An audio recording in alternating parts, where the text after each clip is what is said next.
আসসালামু আলাইকুম এভরিওয়ান, সবাইকে পবিত্র ঈদ উল ফিতরের শুভেচ্ছা। ঈদ মুবারক।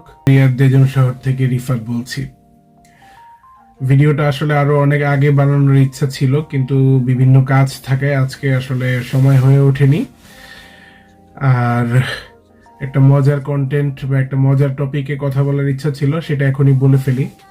এইবার দেখলাম বাংলাদেশে প্রচুর ভিডিও বা নিউজ ভাইরাল হয়েছে, যে বিভিন্ন নিউজে সবাই যারা শপিং করতে গিয়েছে তাদের কাছে জিজ্ঞাসা করছে আপনার ঈদ বাজেট কত।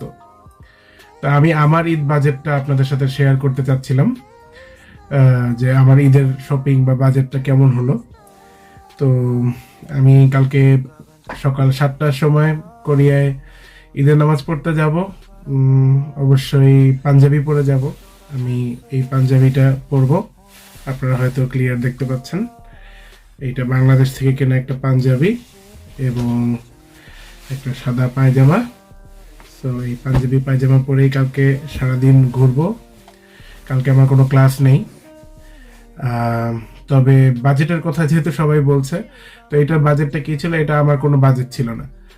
আমি নিজেও কিনিনি। এটা প্রায় আরো 2 বছর আগে আমার একজন টিচার, ঢাকা রেসিডেন্সিয়াল মডেল কলেজের ফাহমিদা আক্তার কেয়া ম্যাডাম, উনি আমাকে এমনিতেই কোনো অকেশন ছাড়াই গিফট করেছিলেন। তখন আমি নতুন কলেজে শিক্ষকতা শুরু করেছি ওই সময়। এবং কালকে প্রচুর ঠান্ডার ভিতরে আমাকে আরো টি শার্ট পরতে হবে। এখন অলরেডি 8 ডিগ্রি সেলসিয়াস টেম্পারেচার এখানে, আরো কম ছিল, গতকালকে রাতে -3 ছিল। আর আসলে আর কোনো বাজেট নাই, এটা ছিল, এটাই আমার কাছে থেকে যাওয়া সবচেয়ে ভালো পাঞ্জাবি, এটাই নিয়ে আসছি। সো এটা পরে ঈদ করবো, এটা পরে ঈদ চালাই দিব। আর বাজেটের প্রসঙ্গ নিয়ে বলি, যে যারা এবার বাজেট নিয়ে নিউজ করছেন, আমি দেখেছি যে অনেকে লাখ লাখ টাকা বাজেট বলছেন, আবার অনেকে তাদের সাধ্যের মধ্যে স্বল্প বাজেটে শপিং করতে এসেছেন পরিবার পরিজনের জন্য।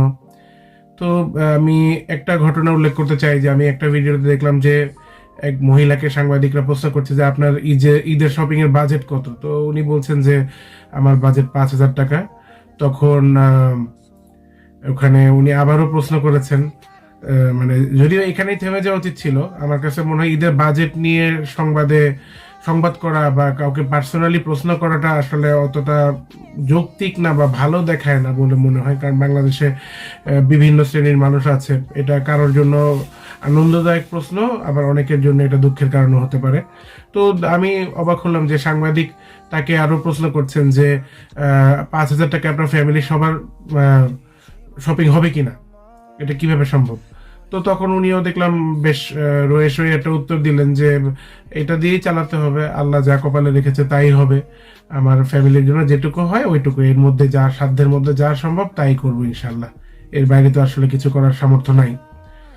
এখানেই থেমে যাওয়া উচিত ছিল, কিন্তু আমি অবাক হয়ে গেলাম। সাংবাদিক তাকে প্রশ্ন করলেন যে অন্যরা তো 50,000 বা 5 লাখ টাকা বাজেট দিয়েও শপিং করছে, এই ব্যাপারটা কিভাবে দেখছেন। এবার যেটা দেখে খুব দুঃখ লাগলো, মহিলাটি কান্নায় ভেঙে পড়লেন। হয়তো উনি নিজেকে অনেক শক্ত করে রেখে আগের দুটো উত্তর দিয়েছেন, কিন্তু পরবর্তীতে এই কথাটা শোনার পরে উনি অনেক কষ্ট পেয়েছেন, ভিডিওটা দেখে বোঝা গেছে। তো আসলে রমজান মাসে সংযম করতে হবে, ঠিক আছে, সাংবাদিকদেরকেও আসলে নিউজ করার আরো অনেক টপিক আছে। তো সহনশীল হয়ে কমন সেন্স জিনিসটা আসলে সবার মধ্যে কমন না, কমন সেন্স কাজে লাগিয়ে সংবাদ তৈরি করা উচিত, মানুষের অনুভূতিতে আঘাত করা উচিত না। ঈদের আনন্দটা তো আপনারা যারা নিম্নবিত্ত বা মধ্যবিত্ত বা নিম্ন মধ্যবিত্ত তাদেরকে এইভাবে বাজেট নিয়ে প্রশ্ন করে আপনারা তাদের ঈদের আনন্দটা, ঈদ মানে আনন্দ, সেই ঈদের আনন্দটাই নষ্ট করে দিচ্ছেন।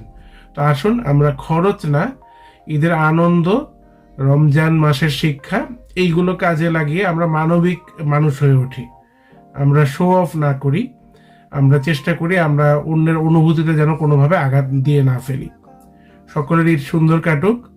সামনের ভিডিওতে আমার ঈদের ব্লগ আসবে। আমি একা একা ঈদ করছি সাউথ কোরিয়া, যদি আমি একা না, এখানে বাংলাদেশে অনেক ভাই ব্রাদার আছে, আত্মীয় স্বজন যদিও কেউ নাই বাংলাদেশে। আমার বাসা থেকে আমি প্রায় 3,791 কিলোমিটার দূরে আছি।